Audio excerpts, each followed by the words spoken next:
I've been a Nintendo fan since I was a little kid, and I've been active in the online community for a decade now, and I have never seen anything even remotely close to the week that Nintendo and the fanbase just had. I have never seen a faster emotional roller coaster than the Switch 2 Direct, which caused so much overwhelming hype in the community.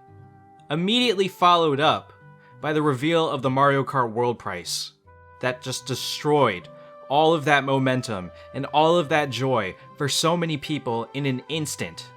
It was almost impressive from Nintendo. And somehow that's just the tip of the iceberg, because the backlash that Nintendo has received and is still receiving is easily the most widespread, vocal, and agreed upon I've ever seen from the Nintendo community. If you went on the Nintendo Treehouse live stream the last couple days, the chat for the entire duration of the streams was just bombarding Nintendo with messages telling them to drop the prices. The community is being extremely vocal at all of this. They have genuine concern and they're letting their voices be heard. So this is an actual problem that Nintendo is currently facing. And I'm against Nintendo in all of this as well. I made an entire video on it already that you can check out if you haven't, but I don't agree with them charging for a tech demo, and I don't think a digital version of a game should be $80. So all the people who are upset about everything that's happening, I'm right there with you, and this is actually going to affect Nintendo this time around because people are being genuinely adamant about not supporting the Switch 2 on launch. But it's not just the prices that people are upset about. There's been other decisions by Nintendo during all of this that the community aren't fans of, like these physical game cartridges that don't actually have the game on them. They're a game key that you put into your Switch, and then you go online and download the game, so you don't actually own the game physically, even though you purchased a cartridge. Or like I mentioned earlier, this tech demo that shows you how to use your Switch 2, that Nintendo is charging money for. A tutorial on how to use your console is behind a paywall. And it's even dumber because other developers have already done this idea in the past for absolutely free. Or the GameCube being added to Nintendo Switch Online with only a few games, and we know it's not going to be updated in a timely manner, so it's still a lot of the same old stuff from Nintendo. But now they've incorporated a ton of new bad ideas into the Switch 2 era, and it's just a clusterfuck. But it's not just Nintendo's bad decision-making and the community that they're dealing with. No, now they also have to deal with the good old US of A. That's right, if things couldn't get any crazier, yesterday Nintendo announced that they are delaying pre-orders in America while they have to reassess the impact of the tariffs that were placed on Vietnam, where they're manufacturing the Switch 2.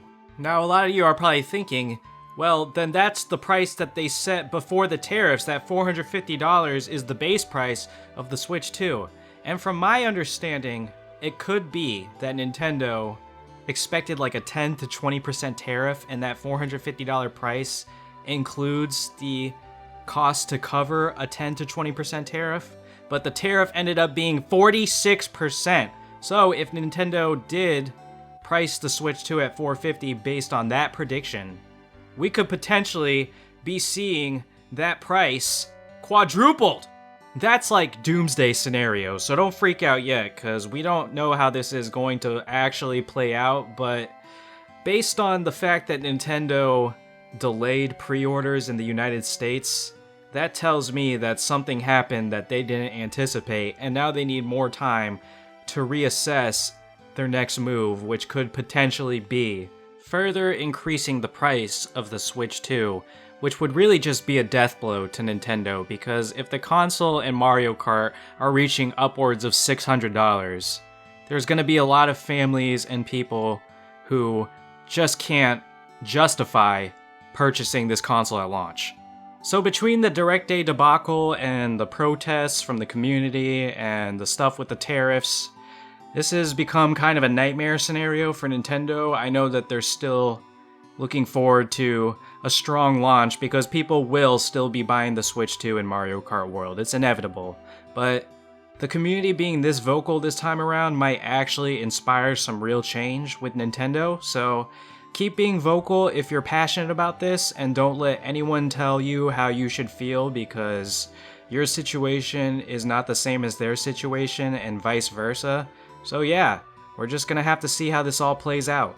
Anyways, thank you guys so much for watching. As always, feel free to share your thoughts in the comments, and if you enjoyed, considering hit the like button and subscribing for more, because I'm just gonna continue posting. There's so much to talk about in the lead up to the Switch 2 launch, so plenty more to come, guys, and I'll see you all in the next video. Have a great day, deuces!